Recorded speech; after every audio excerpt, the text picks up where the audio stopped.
আসসালামু আলাইকুম রহমতুল্লাহি বারাকাতুহু। আচ্ছা, আশুরার রোজা কেন রাখবো? আশুরার ইতিহাস কি? হজরত হোসেন রাজি আল্লাহ তাআলা শহীদ হয়েছেন, সেই হিসাবে ওরা শিয়ারা মাতম করে ইত্যাদি ইত্যাদি করে, আর আমরা রোজা রাখি। মানে আমরা কি হোসেনের জন্য রোজা রাখি? হোসেন শহীদ হয়েছেন রাজি আল্লাহ আনহু, তার জন্য কি রোজা রাখি, নাকি এর অন্য কিছু ব্যাপার আছে? চলুন আমরা দেখে নিই। মা আয়েশা রাদিয়াল্লাহু তাআলা আনহা বলেন, কুরাইশরা জাহিলিয়াতের যুগে আশুরার রোজা পালন করত। জাহিলিয়াতের যুগে মানে ইসলামের আগেও। আর আল্লাহ রসুল সাল্লাল্লাহু আলাইহি ওয়াসাল্লাম জাহিলিয়াতে রোজা রাখতেন। ওই দিন ছিল কাবায় গিলাফ চড়াবার দিন। যেমন কাবায় গিলাফ করাবে, একা আলেম বলেছে যে কাবায় গিলাফ চড়ানো তো বিদাত, আল্লাহুল মুস্তাআন। অতঃপর তিনি যখন মদিনায় এলেন তখন তিনি ওই রোজা রাখলেন এবং সবাইকে রাখতে আদেশ দিলেন। কিন্তু পরবর্তীতে যখন রমজানের রোজা ফরজ হলো তখন আশুরার রোজা ছেড়ে দিলেন, তখন আর ফরজ থাকলো না। তখন অবস্থা এই হলো যে যার ইচ্ছা রাখবে, যার ইচ্ছা হবে সে রাখবে না। বুখারী মুসলিমের হাদিস।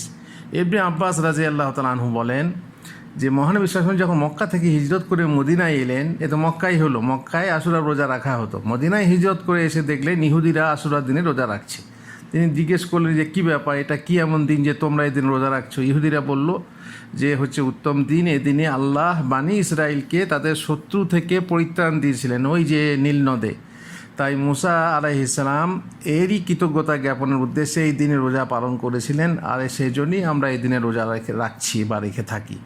এ কথা শুনে মহানবী সাল্লাল্লাহু আলাইহি ওয়াসাল্লাম বললেন, মুসার স্মৃতি পালন করার ব্যাপারে তোমাদের চাইতে আমি অধিক হকদার। সুতরাং তিনি ওই দিনে রোজা রাখলেন এবং সকলকে রোজা রাখতে আদেশ দিলেন। বোঝা গেল যে হোসেন রাদিয়াল্লাহু তাআলা আনহুর জন্মের আগেও এই রোজা ছিল।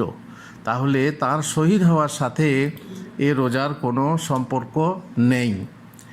অতএব হোসেন রাদিয়াল্লাহু তাআলা আনহু এই দিনে শহীদ হওয়ার যে হয়েছেন, এজন্য যে রোজা রাখা হয় তা কেউ ভাববেন না। অনেকে হয়তো ভেবে থাকে, কিন্তু এই রোজার কোনো নিকট অথবা দূরতম কোনো সম্পর্ক নেই। কারণ তার পূর্বে মহানবী সাল্লাল্লাহু আলাইহি ওয়াসাল্লাম এবং তার পূর্বে মুসা নবী সাল্লাল্লাহু আলাইহি ওয়াসাল্লাম এই দিনে রোজা রেখে গেছেন। আর এই দিনে শিয়া সম্প্রদায় যে মাতম ও শোক পালন, মুখ ও বুক চিড়ে, গালে থাপ্পড় মেরে, চুল জামা ছিঁড়ে, পিঠে চাবুক মেরে, আত্মপ্রহার করে, রক্তাক্ত করে ইত্যাদি করে থাকে, তা জঘন্যতম বিদাত। সুন্নাতে এসবের কোনো ভিত্তি নেই। পরন্তু মৃত ব্যক্তির জন্য মাতম করাও বৈধ নয়। এ প্রসঙ্গে অনেক হাদিস আছে। রাসূলুল্লাহ সাল্লাল্লাহু আলাইহি ওয়াসাল্লাম বলেছেন, মানুষের মাঝে দুটি কর্ম এমন রয়েছে যা কুফরি বা কাফেরদের কাজ। তা প্রথমটা হলো বংশে খোঁটা দেওয়া, দ্বিতীয়টি হলো মৃতের জন্য মাতম করা। তো হোসেন রাদিয়াল্লাহু তাআলা আনহুর জন্য মাতম করে কান্না করা এবং মরসিয়া গাওয়া এবং এই ধরনের নিজেকে আত্মপ্রহার করা ইত্যাদি, এগুলো সব শরীয়ত বিরোধী, যেটা শিয়ারা করে থাকে। আল্লাহ তাদেরকে হেদায়েত করুন, আর আল্লাহ আমাদেরকে রোজা রাখার তৌফিক দেন। কিন্তু উদ্দেশ্য বুঝতেই পাচ্ছেন, কারণ বুঝতেই পাচ্ছেন, সেখানে হোসেন রাদিয়াল্লাহু তাআলা আনহু বা আহলে বাইতের সাথে কোনো সম্পর্ক নেই। আল্লাহ আমাদেরকে তৌফিক দেন।